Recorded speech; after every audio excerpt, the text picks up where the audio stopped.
Oke, baik, kita lanjutkan materinya tentang kespontanan reaksi sel volta dan kesetimbangan.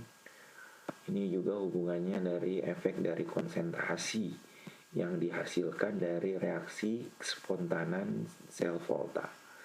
Karena reaksi sel volta itu bersifat spontan, tidak lepas dia akan mencapai kesetimbangan atau belum setimbang gitu ya. Nah, bagaimana cara mencari delta G? Karena kita tahu delta G itu kan menentukan dia spontan atau tidak, selain dari potensial sel yang kita dapatkan. Ya, semua spontanan harus didapatkan dari delta G-nya. Kita tahu delta G itu didapatkan, kita samakan dengan energi potensial. Energi potensial itu bisa didapatkan dari berapa jumlah muatan dikali volt kalau di fisika ya.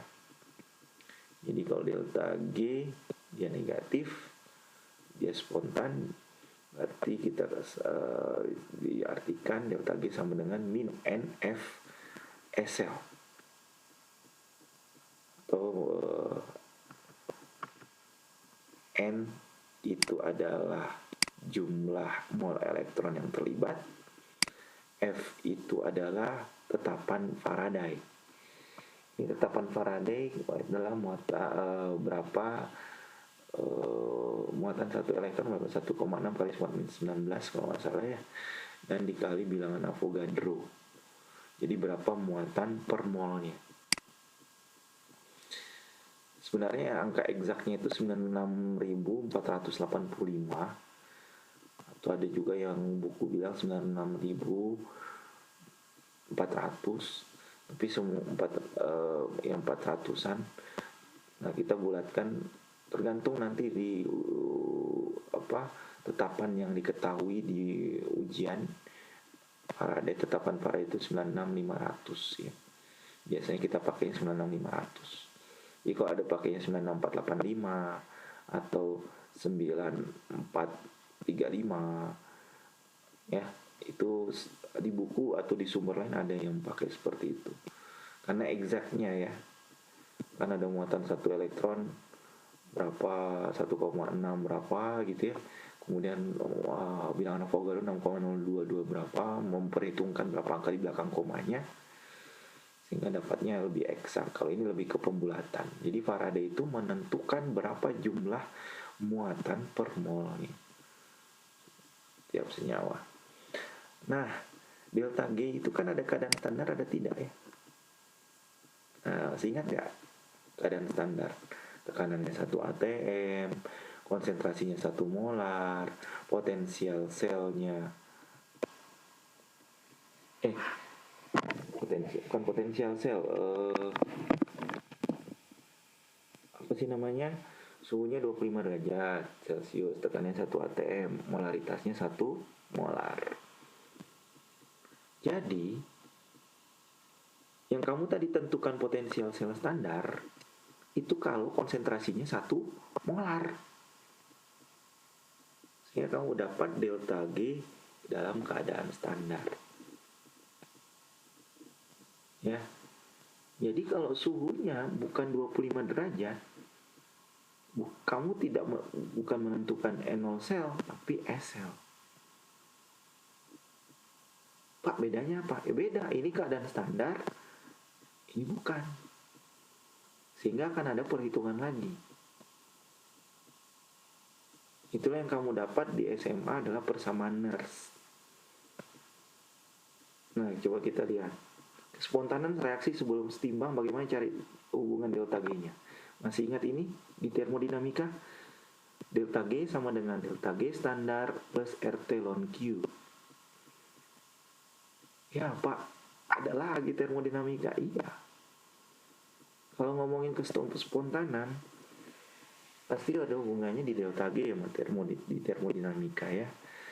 Sehingga kalau kamu masukkan di sini min NFE sel dan min NFNO sel, jadi yang kamu tadi hitung potensial reduksi katoda dikurangi potensial reduksi anoda, kamu dapat N0 sel atau kespontanan saat keadaan standar.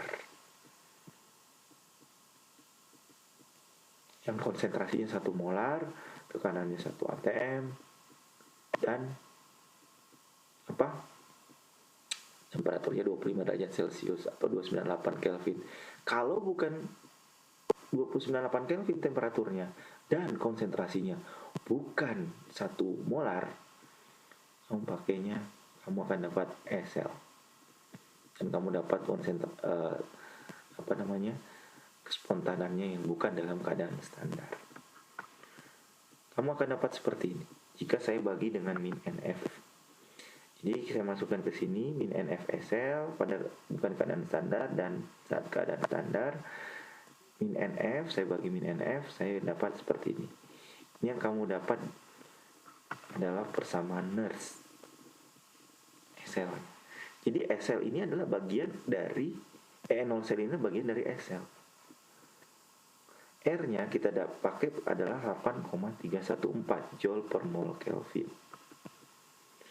Dan Q-nya, T-nya itu ya kalau tidak disebutkan T-nya 298, kalau tidak diketahui suhunya tertentu, misalnya 27 derajat atau 28 derajat Celcius gitu ya, kamu pakai T-nya 298 tetap. Jadi kalau T-nya tidak diketahui secara khusus, kamu harus pakai T-nya 298 Kelvin. Meskipun konsentrasinya berbeda. Kan konsentrasinya bisa dirubah atau temperaturnya dirubah gitu ya. Maka kamu akan dapat SL, potential cell, bukan dalam keadaan standar. Catat itu. Dan Q ya itu melihat semua aktivitas yang mempengaruhi tetapan sebelum setimbang. Jadi aktivitas produk itu bisa konsentrasi, bisa juga tekanan.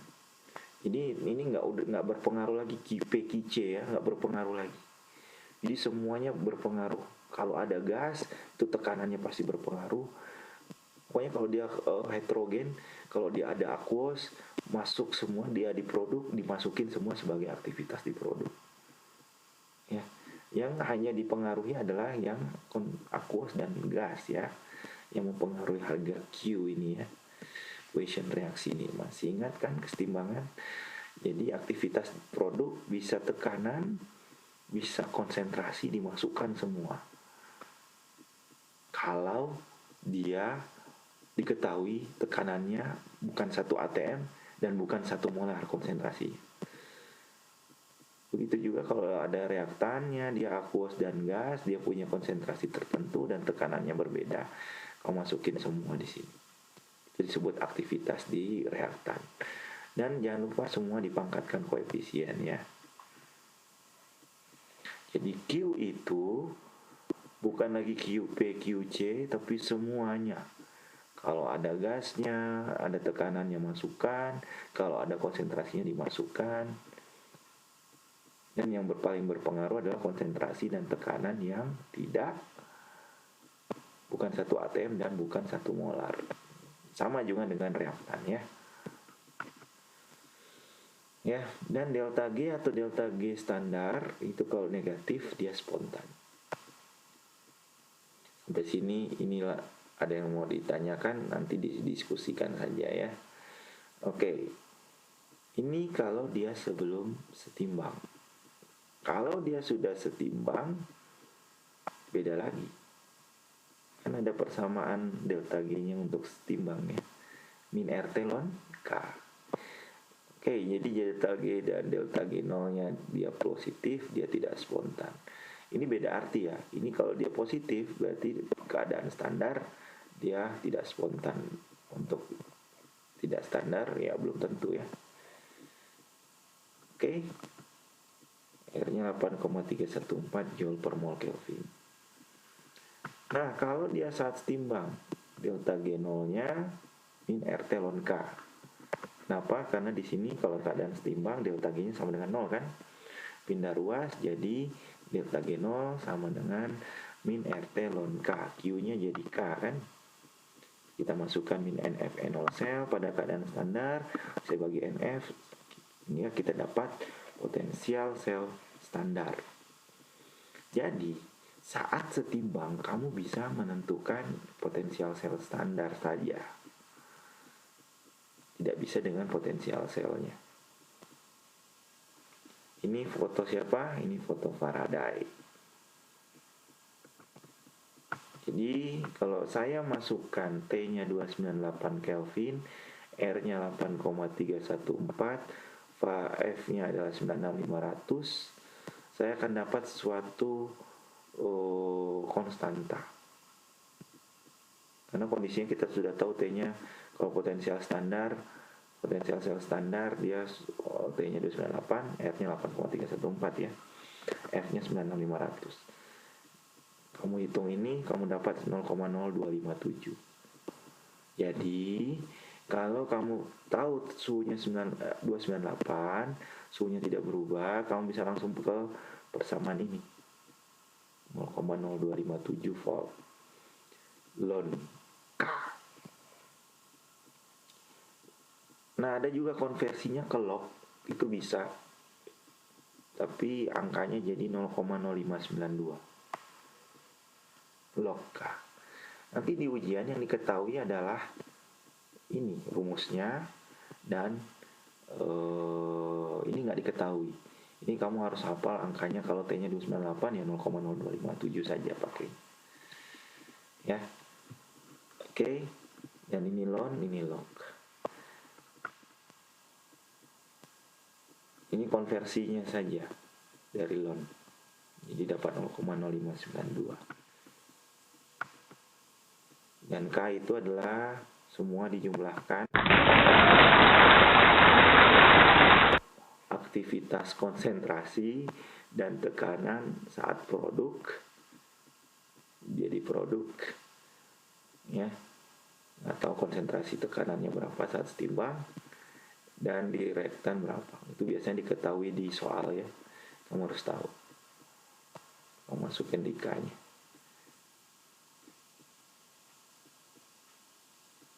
Kalau K-nya dapat, jadi tetapan kesetimbangan ini bisa didapat dari potensial sel standar. Pak mau KPKC? Enggak. Tidak ada KPKC dibilang di sini. Jadi langsung dapat harga K-nya. Gitu ya.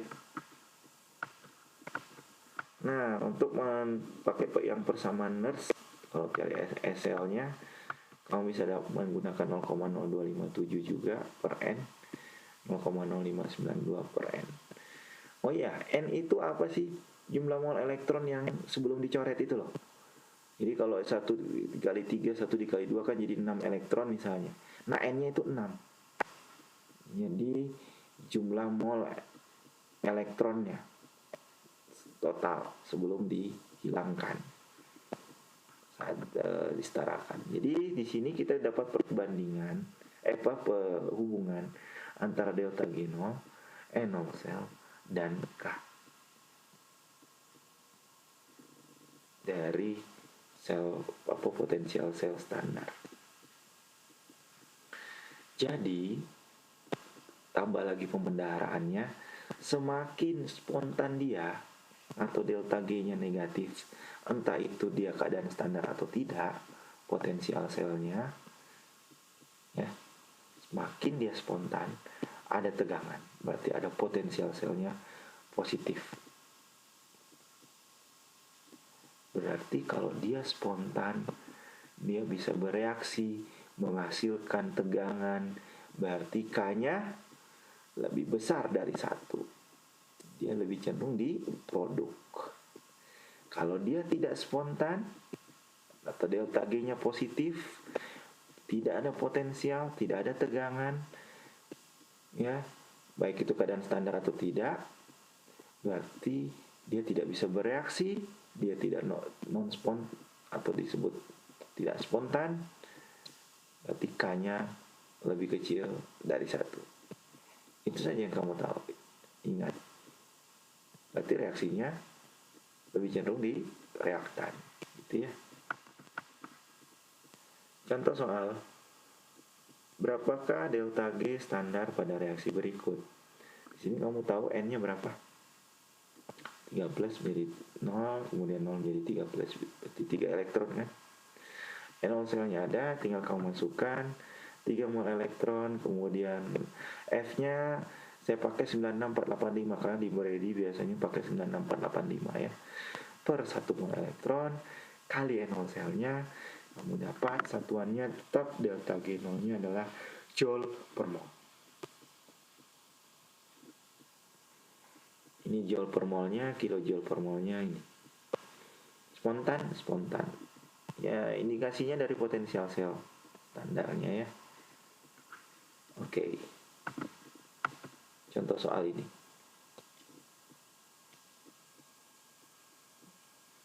Coba kerjakan dan jawab berapa potensial selnya. Bukan N0 sel, sel. Karena kenapa? Konsentrasinya beda kan? Pasti bukan keadaan standar. Ayo coba. 5 menit.